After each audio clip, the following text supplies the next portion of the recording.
Voilà, Claire Congé. Juste pour introduire Marjolaine, donc, elle est référente insertion professionnelle au CFA Pharmaceutique Arles-Loire et on a souhaité la faire intervenir parce qu'elle travaille sur l'évaluation à distance, ou l'évaluation à distance concernant les questions en apprentissage. Donc on trouvait que c'était intéressant aussi d'avoir un témoignage, d'avoir ce type d'apport pour notre après-midi. Donc bonjour, merci de votre accueil, merci d'être là. Donc nous, Formasup, on est CFA de l'enseignement supérieur, Bac plus 2, Bac plus 5. On travaille avec les universités de l'Indre, de la Loire et quelques grandes écoles.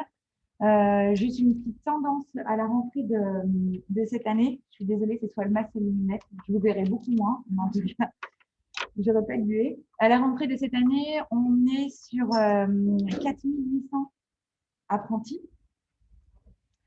On n'imaginait pas. Je crois que l'effet d'annonce du gouvernement avec les 5 000 et 8 000 euros ont largement contribué à faire connaître et à prendre des apprentis. Donc, l'outil que je vais vous présenter, c'est un outil qui s'appelle chez nous le LEA, le livret électronique d'apprentissage, qui est utilisé par, on va à peu près 100, on est sur 133 diplômes, utilisés sur 133 diplômes chez nous. Et pour cette rentrée, nous avons 200 diplômes en apprentissage. Donc, c'est un outil d'évaluation de l'apprenti, que ça soit en entreprise. Non, on dirait qu'il est figé. Après, c'est un PDF. Est-ce qu'il n'est pas en format PowerPoint? Il faut descendre tout simplement. Ouais, il faut descendre l'ascenseur. Comme ça. Ah, bah oui, parfait. Super.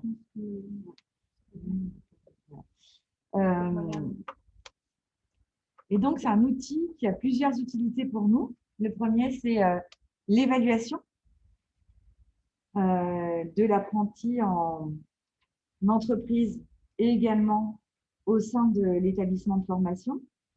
Cet outil nous permet également de suivre son assiduité et va nous permettre également de pouvoir déposer des cours et va également pouvoir nous permettre de pouvoir évaluer ses compétences. Donc, ces compétences qui sont des compétences métiers. Donc, cet outil, on travaille en fait sur cet outil depuis 2006. On a décidé de créer notre propre outil donc depuis 10 ans. Pour nous, ça répondait à une obligation légale du livret d'apprentissage. Ça permettait de pouvoir créer aussi un lien avec le trinôme apprenti-tuteur et maître d'apprentissage. On voulait quelque chose de ludique, intuitif et un paramétrage sur mesure, parce que sur nos 130 diplômes qui l'utilisent, on a très peu de paramétrage identique, c'est-à-dire que l'on fait du sur-mesure pour chaque établissement. Il y a donc de ce fait un paramétrage qui est des questionnaires qui est adapté. On est en constante évolution, donc c'est un outil qui est participatif parce qu'on n'est pas le seul à l'utiliser.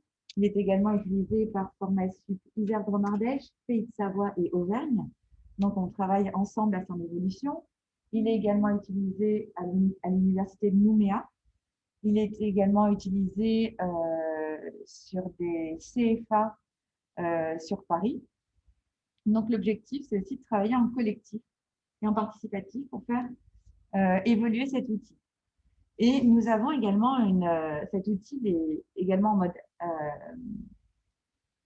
sous forme d'une application qui nous permet d'être en mode hors connexion. C'est-à-dire que lorsqu'on va dans une entreprise et que l'entreprise, pour X ou Y raison de sécurité, ne permet pas un accès à Internet, on a la possibilité quand même de pouvoir compléter l'outil. Alors, je vous ai fait des screenshots uniquement en fait, de parties qui me semblaient les plus intéressantes à vous présenter. Donc, il se présente. Là, j'ai pris un diplôme au hasard avec lequel on fonctionne bien, qui est une licence professionnelle qui se trouve juste en fait 2 bâtiments derrière de microbiologie. Donc, l'outil se présente de la manière suivante. On a une présentation du diplôme. On a également une partie questionnaire. Donc, on a des questionnaires avec des V verts qui nous indiquent que le questionnaire a été renseigné.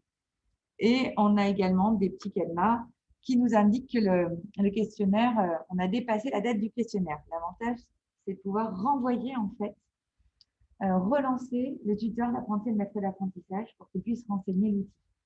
Donc, avec ce mode-là, ça nous permet d'avoir 68% de complétude de l'outil avec ce système de relance automatique. On a sur la partie de gauche, on a un menu qui est plutôt le menu utilisateur. On va retrouver les cours, une partie aide, une partie emploi du temps, où le jeune a aussi accès en temps réel à son emploi du temps. Mes contrats qui sont en fait tous ces contrats d'apprentissage, enfin, tous ces contrats sont ou ces contrats d'apprentissage, et tout document administratif entre le CFA et lui qu'il pourrait retrouver, des documents publics, donc c'est-à-dire des documents qu'on met à la disposition de tout le monde, une partie donc sur les compétences qu'on verra à la fin, une partie tutorielle où tout est expliqué en fait par des petites vidéos. Et ensuite, ça c'est pour la partie responsable pédagogique, donc personne qui va gérer ce diplôme. Et enfin, on a un tableau de bord du diplôme. On a l'état des complétudes du diplôme, un tableau de bord des notes, parce que l'outil génère un système de notation. Et enfin, on peut personnaliser aussi son diplôme sur la présentation, sur des couleurs, sur du contenu. Donc là, j'ai pris une première évaluation qui est une évaluation qui se fait en entreprise, simplement pour que vous puissiez voir qu'il est possible de pouvoir compléter du texte. Et comme je vous le disais, tout est modulable sur mesure. Donc là, c'est description de la mission, mais on a vraiment pris le livret à la base de cet établissement. On a une partie qu'on appelle grille d'évaluation. Donc sur cette partie grille d'évaluation, là, on a pris une grille sur une période en entreprise. On a, donc là, le questionnaire n'est pas encore ouvert, mais on a par exemple dans le bloc connaissance savoir, la partie technique, la possibilité de pouvoir cliquer soit sur les connaissances techniques sont faibles et lentes, superficielles, tout juste correctes, expressives ou excellentes. Là, on imagine, donc on est sur 6 niveaux d'évaluation. On peut en imaginer 30, comme on peut en imaginer 3, c'est vraiment toujours adaptable, avec toujours la possibilité de pouvoir générer une notation. Sur le deuxième bloc, on est sur un bloc d'aptitude au travail. Et là, on remarque qu'on a d'autres critères d'évaluation. C'est acceptable, insuffisant, moyen, bon, très bon, excellent. Et enfin, on a sur la dernière partie, une partie communication. Donc ça, c'est en gros ce que l'on peut retrouver dans ce qu'on appelle l'outil Léa, donc le livret électronique d'apprentissage, avec également une partie visite en entreprise. Et là, les visites en entreprise, elles se font de ce fait en distanciel avec l'outil.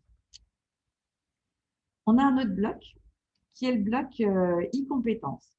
Dans ce bloc e-compétences, on a travaillé avec la responsable pédagogique pour décrire toutes les compétences de son diplôme. On a travaillé de la manière suivante. On a réuni toute l'équipe pédagogique. Chaque prof ou intervenant nous a fourni de la matière. De cette matière, on l'a gardée précieusement.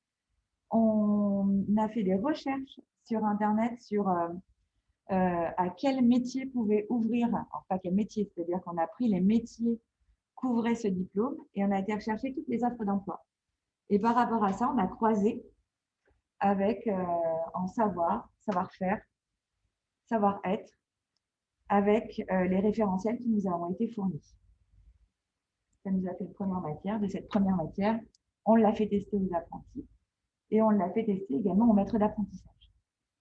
Donc là, on va retrouver une liste qu'on a classée, qu'on est en train de classer par bloc de compétences, des différentes compétences qu'il faut avoir pour pouvoir en tout cas à la sortie de ce diplôme, pour pouvoir avoir le diplôme. De ces compétences, l'apprenti peut s'auto-évaluer. Donc, il va cliquer sur son auto-évaluation, sur un critère qui va de 0 à 5. Le maître d'apprentissage peut également auto-évaluer le jeune. la possibilité de pouvoir mettre des commentaires. Et enfin, le tuteur peut également le faire. Au préalable, le responsable pédagogique, sur la première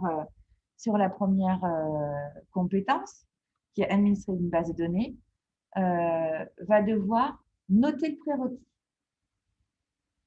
Ce qui va permettre très rapidement aussi au responsable pédagogique de pouvoir voir si le ou les jeunes sont en dessus ou en dessous de la compétence attendue. Une fois que l'apprenti et le maître d'apprentissage ont renseigné, ça va générer par compétence un graphique. Donc, on a des graphiques par compétence et on va pouvoir suivre à date. On a la date qui se trouve juste dessous. On va pouvoir suivre à date si le jeune monte ou baisse en compétence.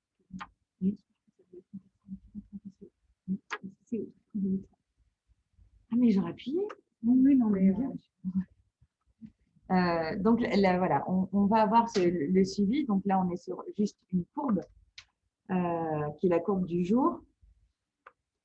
Le jeune s'est auto-évalué au même niveau que son maître d'apprentissage. Ce sur quoi on travaille en ce moment, j'ai pas encore la donnée parce qu'on la teste. Donc, je préfère vous montrer quelque chose qui fonctionne, c'est quelque chose qui ne fonctionne pas encore. Donc, on est en bêta sur cette partie-là, qui est en fait un diagramme polaire par bloc de compétences. Donc, on va retrouver vraiment, je ne sais pas si tout le monde voit le diagramme polaire, on a les différents axes, comme ceci, croisés. On a sur cet axe nos 5 critères d'évaluation, donc c'est gradué de 0 à 5. Et ça nous fait en fait comme une toile d'araignée. Voilà, le radar qui est relié. Et on va pouvoir retrouver avec les différentes couleurs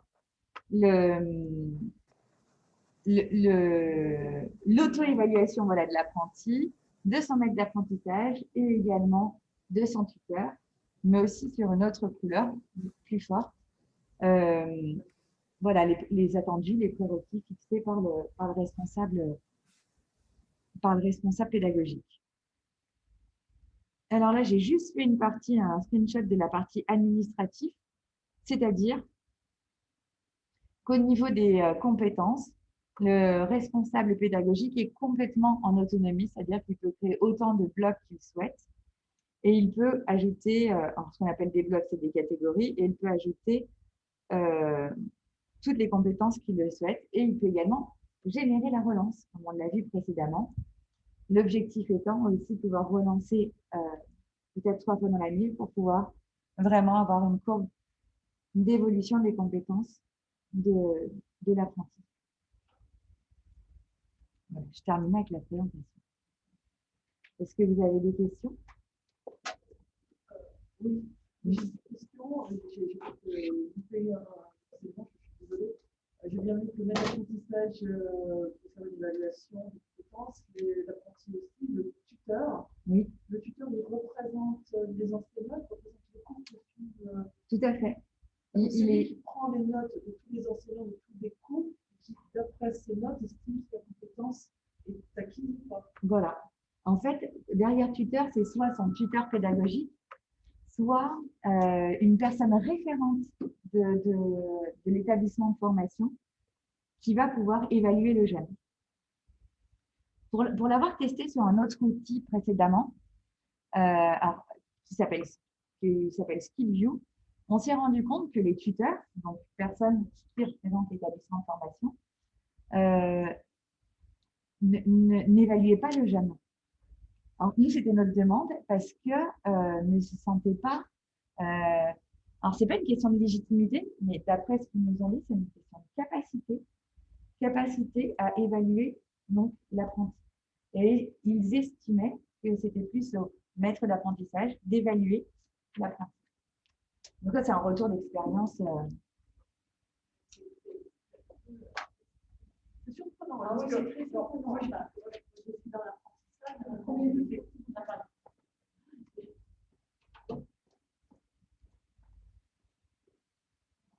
Oui, ça va. Oui, donc, nous, tous nos élèves sont en apprentissage, puisque les élèves de l'école mine de Saint-Étienne sur ton apprentissage. Et effectivement, les évaluations en entreprise sont faites de façon conjointe par ce que l'on appelle le tuteur ISTP, donc le tuteur école, et le tuteur entreprise. Ça, effectivement, des aides d'apprentissage. Et ce sont ensemble, ces deux parties, avec l'élève qui a bien entendu son mot à dire, qui de la gestion de prix, des agréments, simplement, je ne comprends pas cette évaluation sur tel ou tel point, parce que nous aussi, on a créé notre grille sur plusieurs critères qui sont, je vais dire, plus structurés un peu de façon différente. Voilà. Mais nous, il n'y a pas une personne qui évalue, mais c'est vraiment deux personnes qui connaissent l'élève et l'élève qui a aussi son mot à dire dans cette évaluation, parce qu'il est aussi le professionnel. Alors là, on est dans un contexte, là on parle vraiment, je vais essayer de remonter, on parle vraiment de compétences métiers et pas de ce qui se fait en entreprise. Là, on est vraiment sur un module spécifique du livret. Oui, mais tu parlais bien de ces compétences métiers. Oui, des compétences métiers. Après, quoi, on a aussi, comme je disais, on a beaucoup d'universitaires qui utilisent l'outil. Alors, je sais comment fonctionnait l'ISTP parce qu'il n'y a pas si longtemps, et on termine les promotions ensemble.